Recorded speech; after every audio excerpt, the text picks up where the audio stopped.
Beginning of the war. You're not in a good position. You don't have the cards right now.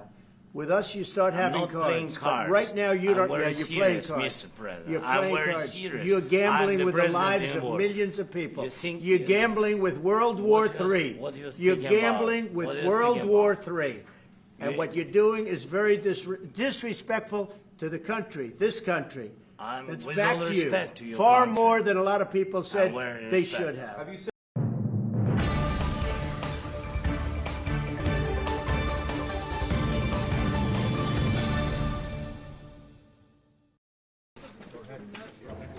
Hello and welcome to my channel.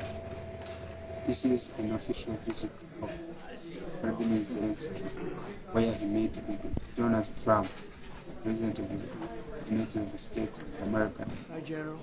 President Zelensky was very much, so much humiliated before the meeting. Without further ado, let's watch it together. I will be back.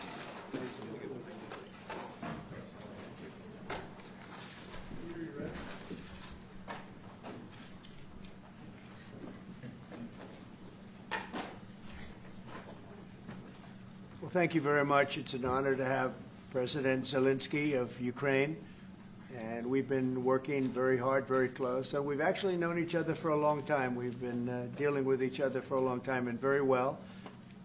We had a little negotiation spat, but that worked out great. I think for both countries. I think for the world, actually, beyond both countries. And we have something that is a very fair deal.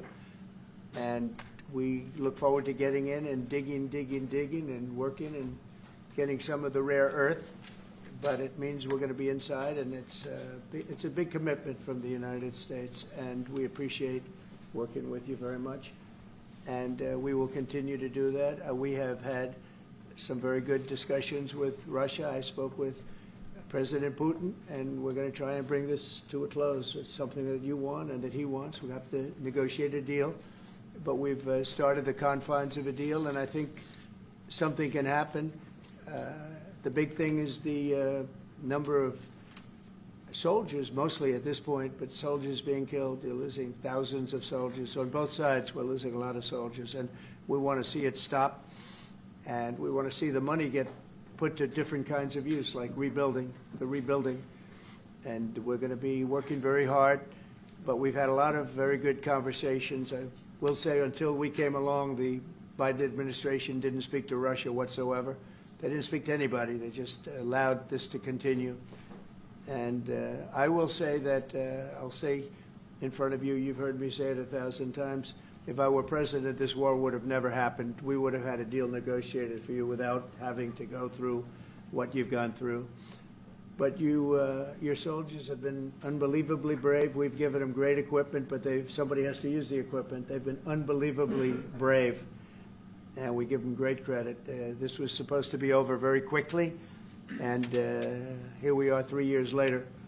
So I give tremendous credit to your generals and your soldiers and yourself in the sense that it's been very hard fighting, very tough fighting. They're great fighters. And you have to be very proud of them from that standpoint. But now we want to get it over with. It's enough, right? We want to get it over with. So it's an honor to have you here. Thank you very much for coming. We're going to sign the agreement at the conference in the East Room in a little while, right after lunch. And we'll be having lunch together. We're also discussing some other things. And we appreciate everybody being here. It's somewhat of an exciting moment, but the really exciting moment is when they stop the shooting and we end up with a deal. And I think we're fairly close to getting that, and an honor to have you. And please, if you'd like to say something. No, thank you so much, Mr. President. Thank you for the invitation. And really, I hope that this first document, will be first step to real security guarantees for Ukraine, our people, our children. I really count on it. And of course, we count that America will not stop support. Really, for us, it's very important to support and to continue it. I want to discuss it with details further during our conversation, and of course, the infrastructure or security guarantees. Because for today, I understand what Europe is ready to do, And of course, I want to discuss with you what United States will be ready to do. And I really count on your strong position to stop Putin.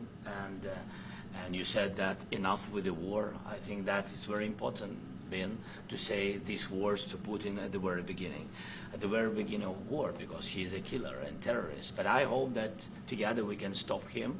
But for us, it's very important to, to save our country, our values, our freedom and democracy, and of course, no compromises with the killer about our territories. But it will be later. And of course, what I wanted, we spoke about it by phone with you about the drones production. We have very good drones production. I think the best one in the world for today because of the war.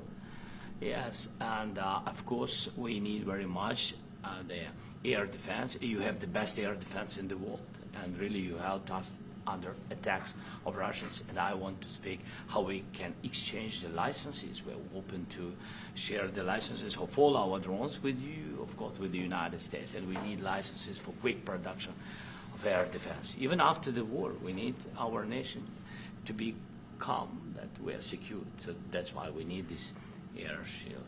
And of course, about this, I want to speak about the contingents. I think that France and UK already spoke to you, and we know that Europe is ready, but without the United States, they will not be ready to be as strong as we need.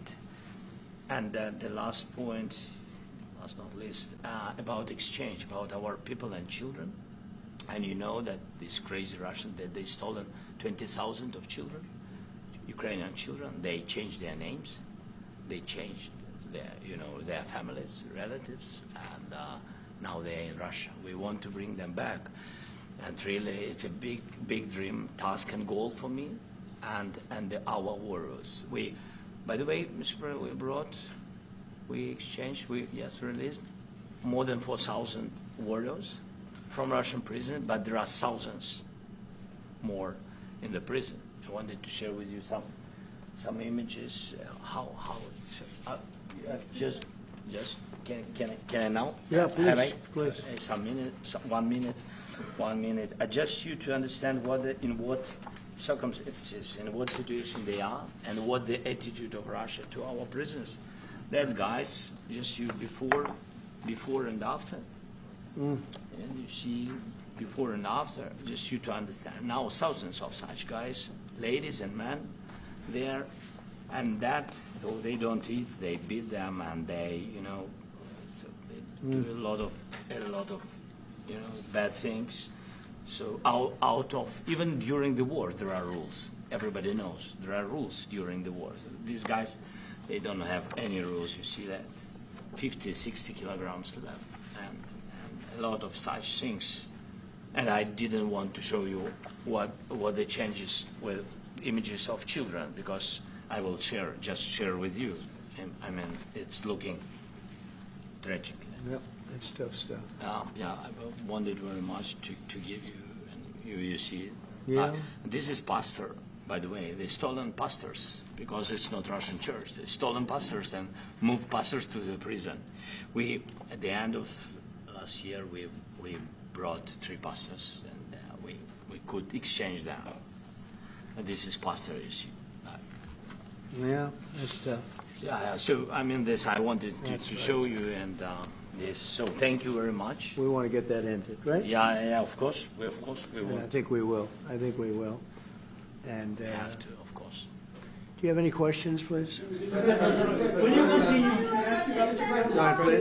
Thank you, Mr. President. With how much money is the U.S. going to put into the fund that is being created today, and how does this provide long-term security for Ukraine? Well, we don't know exactly how much, because we're going to be putting some money in a fund that we're going to get from the raw earth that we're going to be taking and sharing in terms of revenue. So it's going to be a lot of money will be made from the sale and from the use of raw earth. And as you know, our country doesn't have much raw earth. We have a lot of oil and gas, but we don't have a lot of the raw earth. And what we do have is protected by the environmentalists, but that can be unprotected, but still it's not very much. They have among the best in the world in terms of raw earth. So we're going to be using that, taking it, using it for all of the things we do, including AI and including weapons and the military, and it's really going to very much satisfy our needs. So it's something that just worked out really well. We have a lot of oil and we have a lot of gas, we have a lot, but we don't have raw earth. So this has just about every component of the raw earth that we need for computers, for all of the things we do. This puts us in great shape. And long-term security for Ukraine, how does this provide? I think they're going to have great luck. I think once we make the agreement, that's going to be 95% of it. They're not going to go back to fighting. I've spoken with President Putin, and I feel very strong. I've known him for a long time, and I feel very strongly that they're very serious about it, and we'll make a deal. And when the deal is made, I don't think we talk about security. Everyone's talking about the other day. All they talked about was security. I said, let me make the deal first. I have to make the deal first. I don't worry about security right now. We have to have a deal, because right now, last week, 2,000 soldiers died on both sides. 2,000, and they're losing 1,000, 2,000, 3,000 a week. So as we sit here and we talk, people are getting shot and dying on the battlefield. And, you know, they're not American soldiers, but they're Russian soldiers and they're Ukrainian soldiers, and we want to be able to stop it. And we want to be able also to spend money on other things. We don't want to – this is a tremendous amount of money. And what the Biden administration did was terrible. They were giving money, but he had no security on the money. Europe, as you know, gave much less money, but they had security. It was in the form of a loan. They get their money back, and we didn't. And now at least we're protected, because the American taxpayer has to be protected too. But this is an incredible agreement for Ukraine, because we have a big investment in their country now, and what they have, very few people have. And we're able to really go forward with very, very high-tech things and many other things, including weaponry that we're going to use in many locations, but that we need for our country. This allows us to do that. Will you continue? Yeah, I'm sorry. Can I? Military aid. Yes, go ahead, please. If Yeah. I can just yes. In the document, there is one of the very important points. If we speak about business and investment, we never had LNG terminals in Ukraine. This document will open. I mean, the next documents, but anyway, here we. President Zelensky, do you feel like the U.S. is on your side? That the President Trump is on your side at this moment? What do you think? He wants to know, do you think that, sort of a stupid question, because I guess we wouldn't be here if I wasn't. You know? But I think that the United States on our side from the very beginning of occupation, and I think that President Trump on our side, and of course, I'm sure that the United States President will not stop support. This is crucial for us. It's important for us. Yes. And Putin, the president, speaks about the people and the soldiers which are dying, but they came to our territory, they came to our land. They began this war, and they have to stop. And I think this is the question, with really the most important question. Can President Trump, I hope yes, with some other allies, to stop Putin withdraw these enemies, our enemy, withdraw these troops from our land? And I think that you asked about the history. I think that if President, or when he will stop Putin, if President Trump will bring peace to our country, I think he will be on this wall. we've had very, very good talks. What about military aid to Ukraine? President Zelensky just said that there'd be no compromises with Vladimir Putin. I just wanted to ask both of you. Firstly, are there compromises that you think that President Zelensky is going to have to make? And President Zelensky, is there anything that you think that you may be able to offer or bring to the table, for example, elections? Thank you. I think you're going to have to always make compromises. You can't do any deals without compromises. So certainly he's going to have to make some compromises, but hopefully they won't be as big as some people think you're going to have to make. That's all. It's all we can do. I'm here as an arbitrator, as a mediator to a certain extent between two parties that have been very hostile, to put it mildly. They've been very hostile. There's been a vicious war. There's been a vicious war. You know, it's a very level battlefield, and those bullets go out, and as I've said many times, we were talking about it with Pete, many times the only thing stopping those bullets is a human body. And in the case we're talking about, generally young human bodies are stopping a lot of bullets. It's dead level. That's why it's great farmland. It's great land. It's great farmland, but there's very little protection against the bullets that are being, and other things that are being shot. So all I can do is see if I can get everybody at the table and get an agreement. And I think we're going to end up with an agreement. Otherwise, I wouldn't probably be even here today.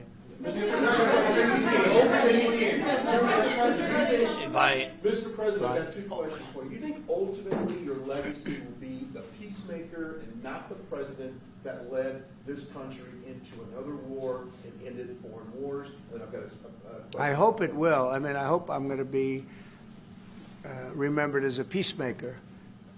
This would be a great thing if we could do this. I'm doing this to save lives more than anything else.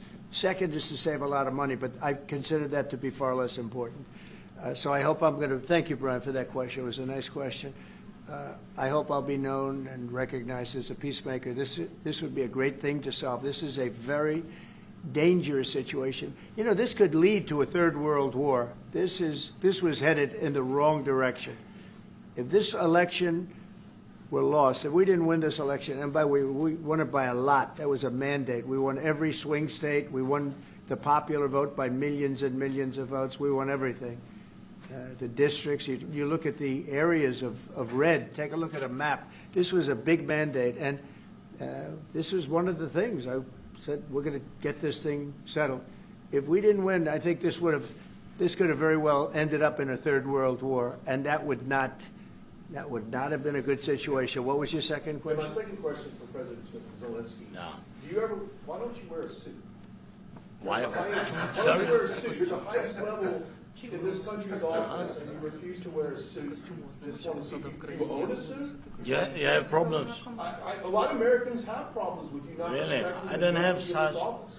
I will wear a costume after this war will finish. Okay. Yes, maybe one, Maybe something like this. like yours. Yes, That'd be great. maybe something better. I don't know. We will see. Maybe something cheaper than. Yeah. Thank you. Thank you. Thank you. Thank you, President Trump. You said yesterday.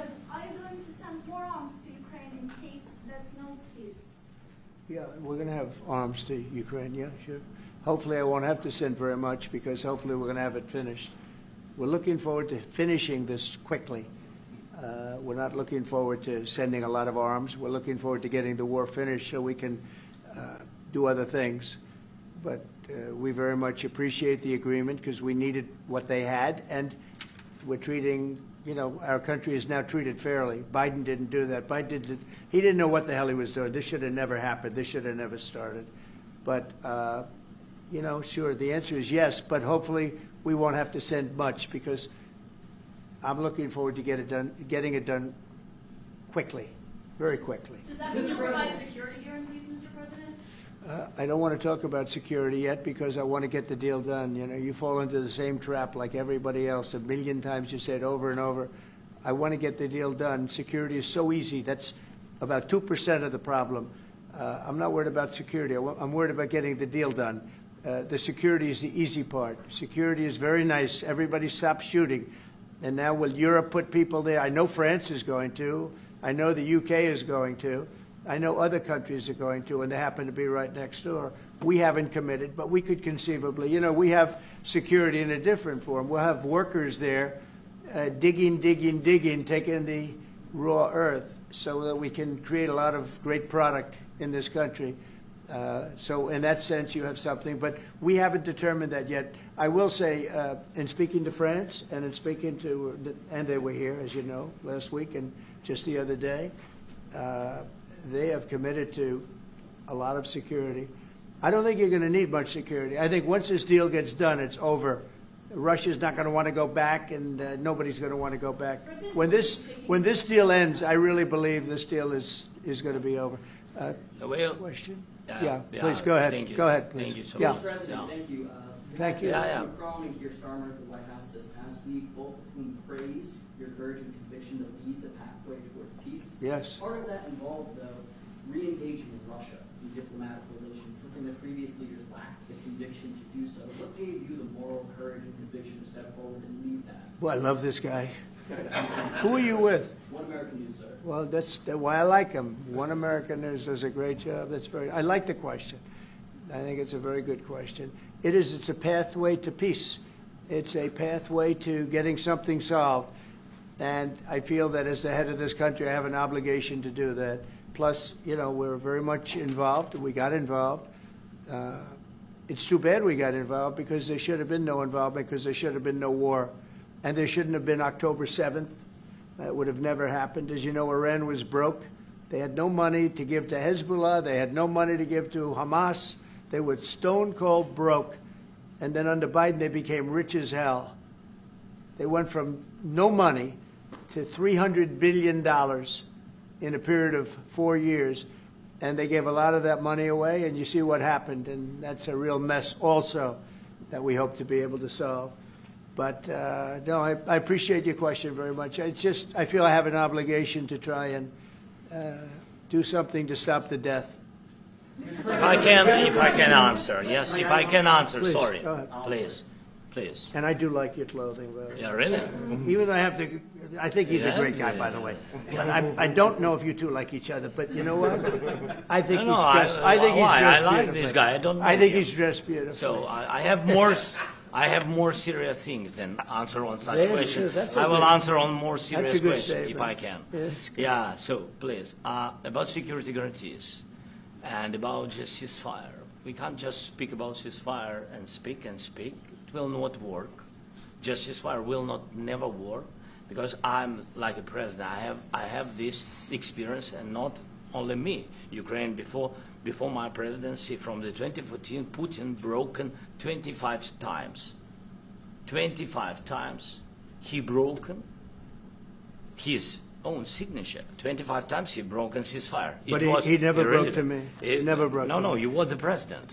He You were the president He during. never broke to me. In 2016, you've been the president, Mr. President. You've been the president, but he had, of course, not with you, but he had during those periods. He had conversations with our side, and we had Normandy format. The France, Germany, Ukraine, and Russia, and he broken 25 times. That's why we will never accept just ceasefire. It will not work without security guarantees.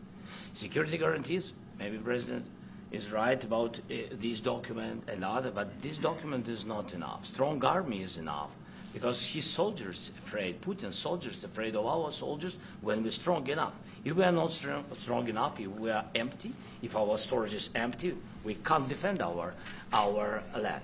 Today, he knows that we have all the world knows that we have meeting. Yes? Why he's using ballistic? Putin today using ballistic on our hospitals, schools, and it says ballistic. So he knows that we are here, and that President Trump is really have goodwill to stop this war.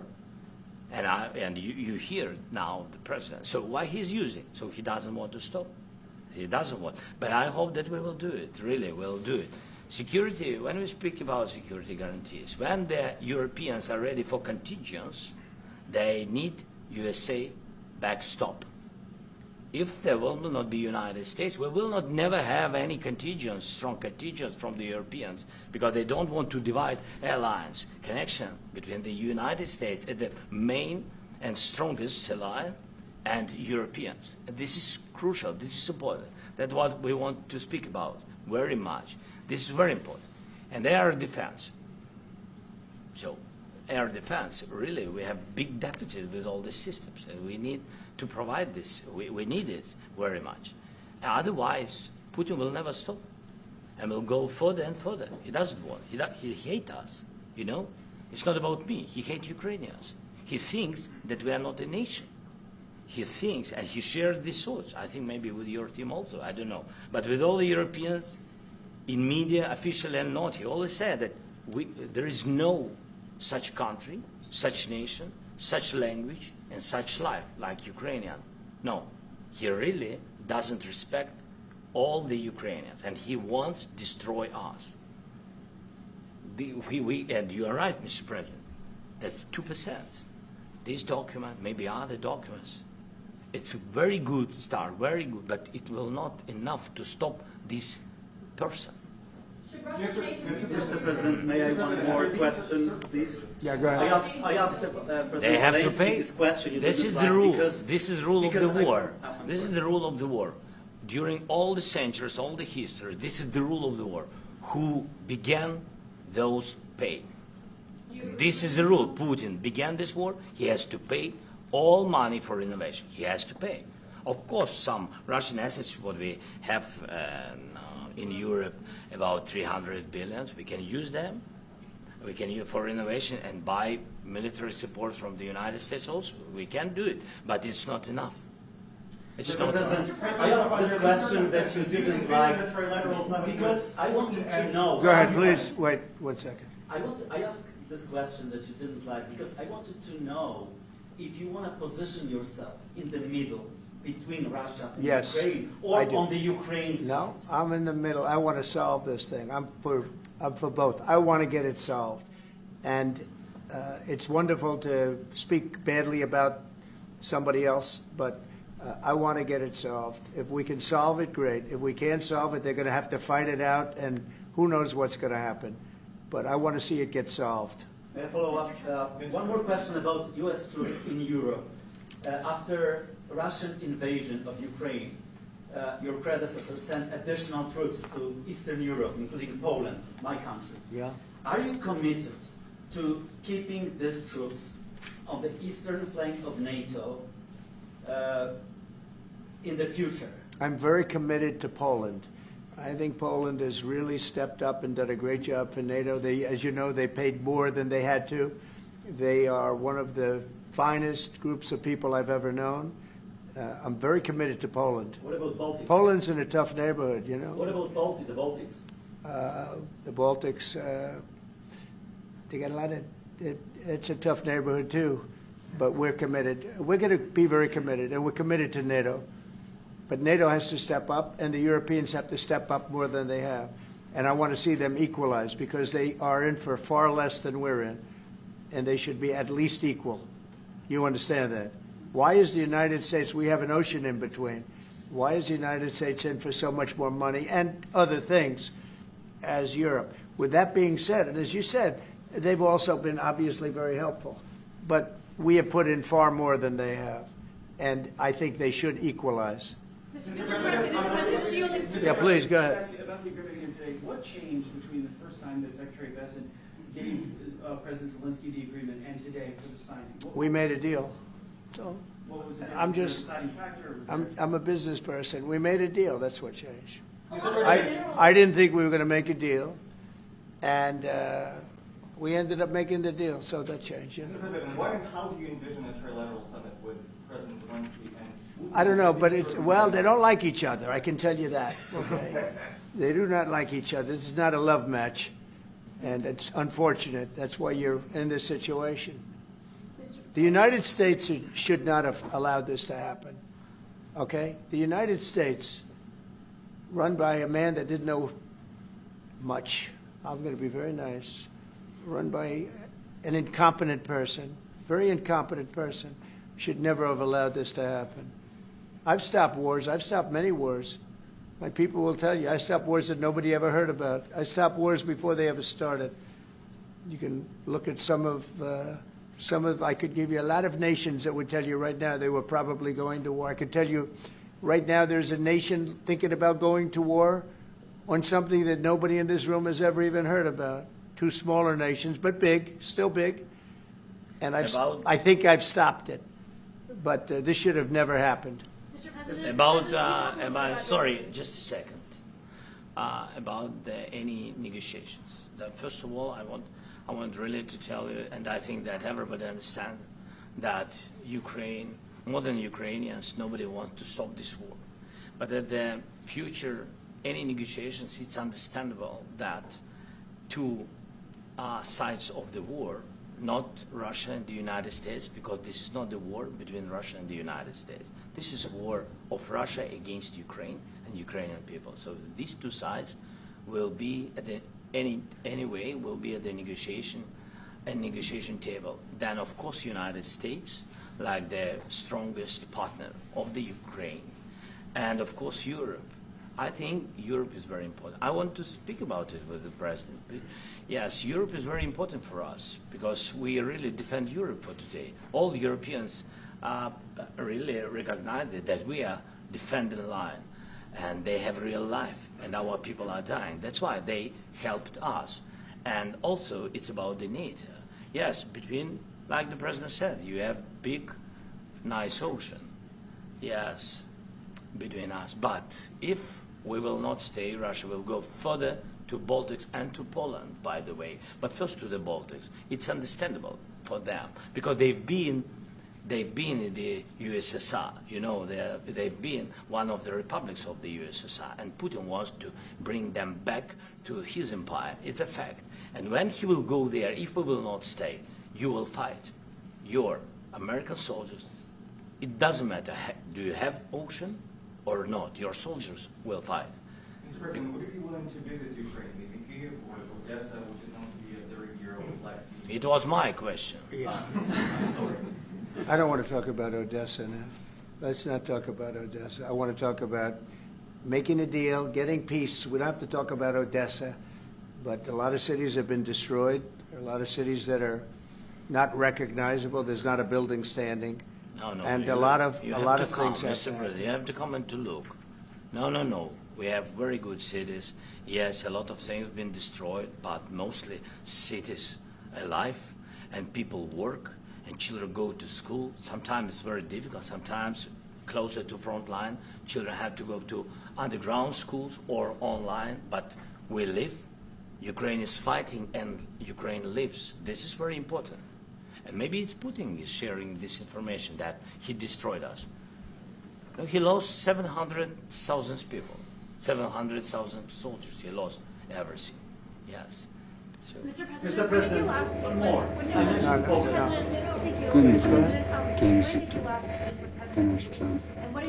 A couple of days ago. And what did he tell you that gave you the assurance? Well, that's what I do. My whole life is deals. I know pretty good. And I've known him for a long time. I've dealt with him for a long time. He had to suffer through the Russia hoax. You know, Russia was a hoax. It was all Biden. It was nothing to do with him. So he had to suffer through that, and he was able to do that. I think that he wants to make a deal, and he'd like to see it end. That's all I do. That's what I do. My whole life, that's what I do is make deals. And I'm in the middle of a mess because this is a real mess. It's a very dangerous one. If this doesn't get solved now, it's not going to get solved for a long time. So I hope we're going to get it solved. In the back, please. Thank you, Mr. President. Prime Minister Starmer claimed repeatedly that his government believes in free speech and was not engaged in censorship. But his country's government arrests people for memes and thought crimes, and even more worrisome is pressuring American companies to censor Americans on its behalf. How can he be a reliable, trustworthy partner when he says things that are demonstrably false on such an important topic? Well, we actually spoke to him about that yesterday, and we thought they took it very, very much too far. J.D. was very strong on it. So was I. So was Marco, and we've been speaking to him about it. Marco, would you like to say something about that? We have concerns, obviously, with the conduct of those, particularly as it impacts Americans. And there's real concern that American speech, which is online, could fall into the hands of the British or any country's jurisdiction. And so this is a point the Vice President made in Munich, and I think it's a very compelling one that unites us with Europe as much as anything else is these shared values, and one of them being free speech. And so if Americans are threatened by it, we're going to need to take action in that regard. Mr. President. It's actually a very important question. We spoke about this in detail with the Prime Minister, the Foreign Secretary, and others at lunch yesterday, and I know that Secretary of Commerce Lutnick followed up in private meetings last night. This is really important. We believe Americans have the right to speak their mind, even if we in this room disagree with them. They have the right to speak their mind in the public square, which is often online these days. And we're going to defend that right as it pertains to American companies and American citizens vigorously if we have to. I do think that under the President's leadership, we're going to find common ground with our friends in the UK on this question, but it remains to be seen. The principle that will guide us is We believe in free speech in this country, and we'll fight for it for American citizens. Mr. President, on the deal, is there any other oil and gas component to the deal? Is it all critical? A little bit. We'll see. On LNG? But we're not really looking for that so much. We got a lot. We have more than anybody in the world, by far. So no, we're not talking about it too much, but a little bit. I think it affects also, but for the most part, no. And sir, is there any agreement from Ukraine to purchase U.S. LNG as part of the deal, or is that on the table at all? No, Mr. President, we don't need that. Mr. President, I just wanted to ask you about, you just mentioned that you'd spoken to Vladimir Putin a couple of days ago. Just to be clear, that's a new call, not the one that you were I've spoken to him on numerous occasions. Okay. And how was the latest call? What did you discuss?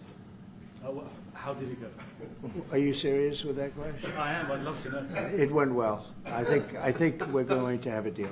On the minerals deal, Mr. President, some of those minerals are in the east of Ukraine, not far from the front lines, and in areas that Russia. A very good question. Thank you so much. Would you direct President Putin to withdraw his forces from those areas if there's U.S. interest? Well, we'll take a look at the time. We have a lot of area. It's a very big area we're talking about, so we'll take a look. I'll study that and I'll see. And who would protect those minerals if they are U.S. interest? Would that be Ukrainian? They'll be forces, protected. The European agreement forces? will protect them. US The agreement, yeah, we're signing an agreement. You know? Right, but what if Russia tries to invade or there's Russian aggression in those spots? I just told you, I don't think that's going to happen. And if that were going to happen, I wouldn't make a deal. If I thought that was going to happen, I wouldn't make a deal. Some people may wonder why. You know, they ought to focus on CNN on survival, not asking me these ridiculous questions. Right. Focus on surviving, because CNN's got such low ratings. I don't think they're going to survive. Let's go. Yeah, please, go ahead. One more. Since I already mentioned Poland. Poland was under Russian control for decades after the Second World War. When I was a kid, I looked at the United States not only as a most powerful country, richest country in the world, the country that has great music, great movies, great muscle cars, but also as a force for good. And now I'm talking with my friends in Poland, and they are worried that you align yourself too much with Putin. What's your message for them? Well, if I didn't align myself with both of them, you'd never have a deal. You want me to say really terrible things about Putin and then say, "Hi, Vladimir, how are we doing on the deal?" That doesn't work that way. I'm not aligned with Putin. I'm not aligned with anybody. I'm aligned with the United States of America. And for the good of the world, I'm aligned with the world. And I want to get this thing over with. You see the hatred he's got for Putin. It's very tough for me to make a deal with that kind of hate. He's got tremendous hatred. And I understand that, but I can tell you the other side isn't exactly in love with, him either. So it's not a question of alignment. I'm aligned with the world. I want to get the thing set. I'm aligned with Europe. I want to see if we can get this thing done. You want me to be tough? I could be tougher than any human being you've ever seen. I'd be so tough. But you're never going to get a deal that way. So that's the way it goes. All right, one more question.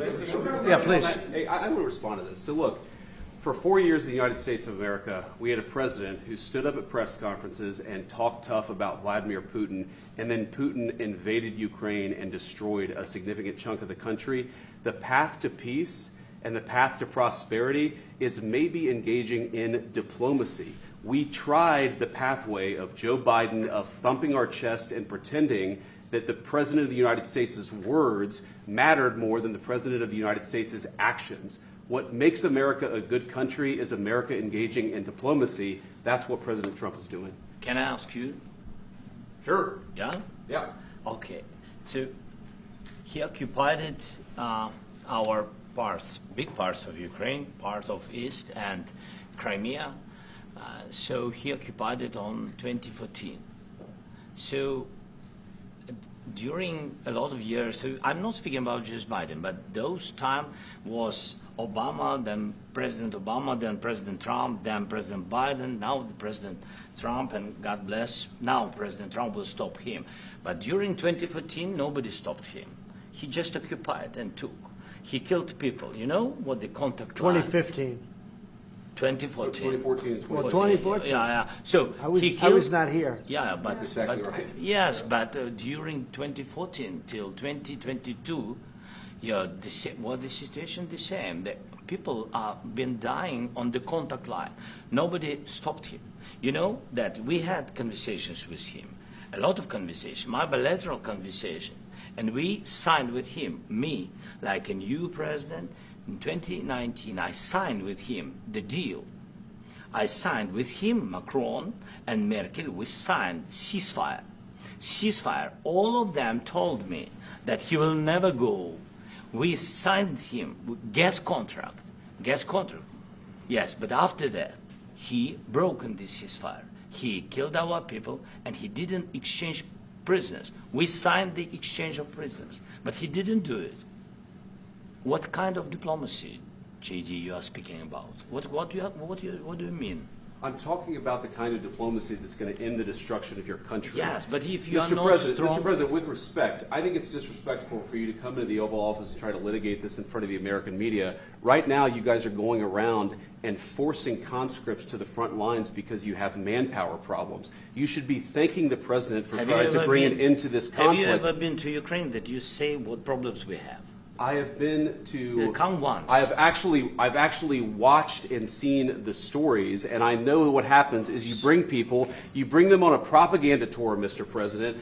Do you disagree that you've had problems bringing people into your military? We have problems. And do you think that it's respectful to come to the Oval Office of the United States of America and attack the administration that is trying to prevent the destruction of your country? A lot of questions. Let's start from the beginning. Sure. First of all, during the war, everybody has problems, even you, but you have nice ocean and don't feel now, but you will feel it in the future. God bless. You don't know that. God bless. You don't God know bless. that. You will not have a war. Don't tell us what we're going to feel. We're trying to solve a problem. Don't tell us what we're going to feel. I'm not telling you. Because I'm you're in no answering on position this to question. dictate that. That's Remember exactly this. what I'm not You're dictating. in no position to dictate what we're going to feel. We're going to feel very good. You will feel influence. We're going to feel very good and very You strong. will feel influence. You're right now not in a very good position. You've allowed From the yourself very- to be in a from very the bad very position, beginning and he of the happens war. to be right about From it. the very beginning of the war. You're not Mr. in a good Brown, position. I You don't was have in the cards right now. With us, you start I'm having not playing cards. But cards. right now, you I'm don't. very You're playing serious, cards. Mr. President. You're I'm playing very cards. serious. You're I'm gambling the with the president lives in of war. millions of people. You think- You're gambling with World War III. What do you think You're about? gambling with What do you World think War about? III. And You- what you're doing is very disrespectful to the country, this country. It's with back all to you. respect to your Far country. more than a lot of people said very they respect. should have. Have you said thank you once? A lot of times. No, In this Even entire meeting today. that you said thank Even you. today. You went to Pennsylvania and campaigned for the opposition in October. Offer some words of appreciation for the United States what of are you speaking America about? and the president who's trying to save your country. Please, you think that if you will speak very loudly about the war, you He's can... not speaking loudly. He's not Yeah. speaking loudly. Your country Can is I- in big can- trouble. can I Wait a answer? minute. No, Can you've I done a lot answer? of talking. Your country is in big trouble. I know. You're not I winning. know. You're not winning this. You have a damn good chance of we are coming out staying- okay because of Mr. us. President, we are staying in our country, staying strong from the very beginning of the war. We've been alone, and we are thankful. I said thanks You haven't in been this alone. cabinet, You and haven't not been only alone. in this We cabinet. gave you, through I this said thank stupid you. president, $350 billion. You voted We gave for you your military president. equipment, You and your voted men for are your brave, president. but they had to use our military. What about if you didn't have You our invited military me- equipment, you invited if me you to didn't speak. have our military equipment, this war would have been over in 2 weeks. In 3 okay? days, I heard it from Putin. In 3 days, this is something Maybe new. less. In 2 weeks, of course, yes. It's going to be a very hard thing to do business like this, I tell you. Say thank you. I said a lot of times thank you to American people. Except that there are disagreements, and let's go litigate those disagreements rather than trying to fight it out in the American media when you're wrong. We know that you're wrong. But you see, I think it's good for the American people to see what's going on out here. I think it's very important. That's why I kept this going so long. You have to be thankful. You don't have the I'm cards. thankful. You're buried there. Your people are dying. tell you You're again, running I low know. on soldiers. Don't- Listen, don't, please, you're running Mr. low on President. soldiers. It would be a damn good thing. Mr. And then President. then you tell us, I don't want a ceasefire. I don't want a ceasefire. I want to go and I want this. Look, If you could get a ceasefire right now, I tell you, you take it so the bullets stop flying and your men stop getting killed. Of course we want to stop the war. But you're saying you don't want a ceasefire? But I said to you, I want a ceasefire. With guarantees. Because you'll get a ceasefire faster than an agreement. Ask our people about ceasefire, what they think. That wasn't it doesn't with matter me. For you what, that what wasn't this with me. nation, that was with a guy named Biden, who was not a smart person. That was with Obama. It was your president. Excuse me. That was with Obama, who gave you sheets, and I gave you javelins. Yes. I gave you the javelins to take out all those tanks. Obama gave you sheets. In fact, the statement is Obama gave sheets and Trump gave javelins. You got to be more thankful, because let me tell you, you don't have the cards. With us, you have the cards. But without us, you don't have any cards. One more question to Mr. Vice President. I'm sorry. It's going to be a tough deal to make, because the attitudes have to change. What if Russia breaks ceasefire? What if Russia breaks peace talks? What do we do then? I understand that it's a heated conversation right now. What are you saying? She's asking, what if Russia breaks the ceasefire? What if anything? What if a bomb drops on your head right now? Okay? What if they broke it? I don't know. They broke it with Biden because Biden, they didn't respect him. They didn't respect Obama. They respect me. Let me tell you, Putin went through a hell of a lot with me. He went through a phony witch hunt where they used him and Russia. You ever hear of that deal? That was a phony Hunter Biden, Joe Biden scam. Hillary Clinton, Shifty Adam Schiff. It was a Democrat scam. And he had to go through that. And he did go through it. We didn't end up in a war. And he went through it. He was accused of all that stuff. He had nothing to do with it. It came out of Hunter Biden's bathroom. It came out of Hunter Biden's bedroom. It was disgusting. And then they said, oh, the laptop from hell was made by Russia. The 51 agents. The whole thing was a scam. And he had to put up with that. He was being accused of all that stuff. All I can say is this. He might have broken deals with Obama and Bush, and he might have broken them with Biden. He did, maybe. Maybe he didn't. I don't know what happened. But he didn't break them with me. He wants to make a deal. I don't know if you can make a deal. The problem is I've empowered you to be a tough guy. And I don't think you'd be a tough guy without the United States. And your people are very brave. But you're either going to make a deal or we're out. And if we're out, you'll fight it out. I don't think it's going to be pretty, but you'll fight it out. But you don't have the cards. But once we sign that deal, you're in a much better position. But you're not acting at all thankful. And that's not a nice thing. I'll be honest, that's not a nice thing. All right, I think we've seen enough. What do you think? Huh? This is going to be great television, I will say that. All right. We'll see what we can do about putting it together. Thank you. Thank you. Thank you so much for watching. Like, share, and remember to subscribe to my channel. And give us your opinion in the comment section below. Thank you so much.